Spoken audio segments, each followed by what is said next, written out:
자녀의 KT 채용 비리 의혹으로 재판에 넘겨진 자유한국당 김성태 의원의 첫 번째 재판이 오늘 오후에 열립니다. 먼저 딸 채용 논란에 대한 김성태 의원의 얘기부터 들어보시죠.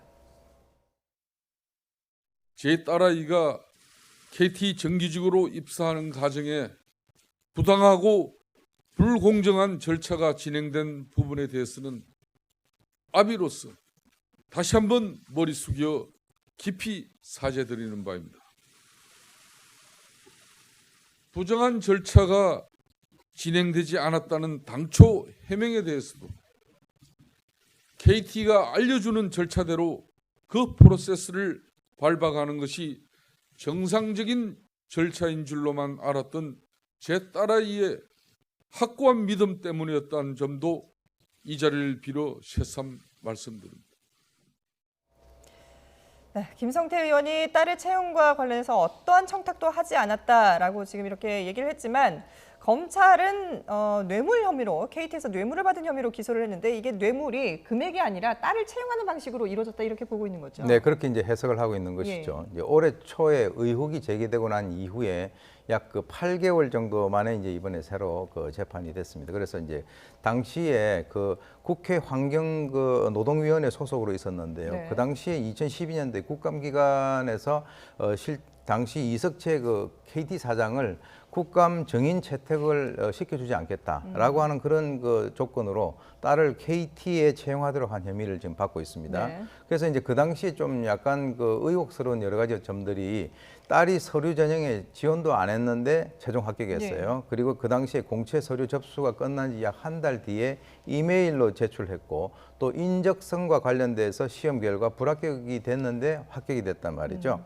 그래서 이것이 이제 대가성이 아니냐라고 해가지고 이제 검찰에서는 이제 뇌물 혐의를 적용을 했고요. 네. 이석채 전 회장 같은 경우는 뇌물 공여 혐의로 적용을 해가지고 이 두 사람 다 기소를 한 그런 상태입니다. 예. 그러니까 지금 김성태 의원은 전혀 관여하지 않았다, 나는 모른다라고 얘기를 하고 있습니다만은 그동안 이 재판에 나섰던 KT 관계자들이 상당히 구체적인 반대되는 그런 정황들을 얘기를 많이 하지 않았습니까? 유력한 증인 진술 중에 서전 KT 사장의 진술이 굉장히 관건입니다. 예. 구체적으로 뭐라고 증언을 했냐면 그 당시에 김성태 의원이 이력서 봉투를 가져와서 직접 이런 부분에 대해서 청탁성 발언을 했다. 잘 네. 봐달라는 취지로 이야기를 했다라는 진술이 있었고 이전 회장과 저녁 먹는 자리에서 우리 KT를 위해서 이렇게 열심히 해주니 이런 부분에 대해서 잘 돕겠다 이런 취지의 진술을 직접 하다 보니까 아마 이 부분에 대해서 또다시 이제 증인 선서하고 증언을 할 겁니다. 네. 그래서 유무죄를 가르는 데 있어서 이 증인의 진술이 얼마나 믿을 만한가 이런 것들을 재판부가 고심할 것으로 보이는데 예. 김성태 의원 측에서는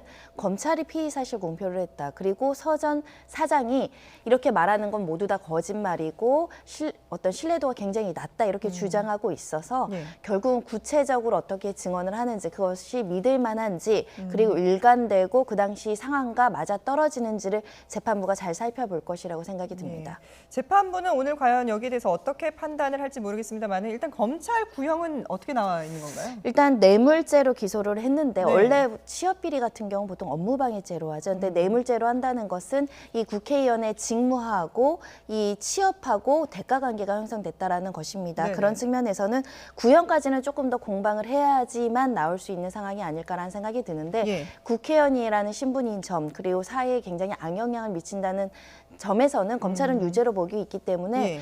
구형도 굉장히 높을 것이다 그렇게 예상하고 있고요. 지금 무죄를 다투고 있기 때문에 상당 부분 여러 가지 증인이 소환되고 그 이후에 이제 쟁점 정리가 될 것으로 보입니다. 일단 이석채 전 회장에 대해서는 징역 4년이 이제 구형이 돼 있는 그런 상황인데 과연 오늘 재판에서 어떤 판단이 나올지 상당히 관심입니다. 근데 지금 김 의원 측에서 사실은 이게 정치인이기 때문에 이번 재판이 상당히 중요한 그런 재판 아니겠습니까? 앞으로의 어떤 정치 그 생명에도 지장이 있을 수 있는 그런 부분인데 근데 이게 지금 11월 이전에 결론이 날 수 있게 요청을 했다고 하는데 재판부에요. 이건 어떤 이유에서인가요? 그건 왜 그러냐면 일정이 길어지면 당장 내년 총선이 다가오지 않습니까? 네. 그러면 이제 이것과 관련돼 가지고 뭔가 매듭이 제대로 지어지지 않으면은 그때 당시에 이제 공천을 받는다든가 하는 네네. 그런 여러 가지 문제가 같이 겹칠 수가 있겠고요. 예. 그리고 이제 본인들은 이제 정치 일정도 정치 일정이지만 당사자가 무죄를 자기가 확신하고 있기 때문에 네. 빨리 결론을 내달라라고 얘기를 하고 있는데 네. 사실 뭐 국회의원이나 장관들이나 이 여러 가지 사항들 앞에 있는 조장관 문제도 포함을 해가지고 본인들이 어떤 위치에 있고 어떤 상황에서 어떤 얘기를 해야 되는가라고 하는 그런 것들에 대해서 인식을 잘 하지 못하고 그리고 이제 그 판단을 잘 하지 못하는 그런 결과가 아닌가 이렇게 생각이 됩니다. 예, 알겠습니다. 자, 재판은 오늘 오후에 열리게 되는데요. 저희가 또 재판 결과는 신속하게 YTN에서 보도를 해드리도록 하겠습니다.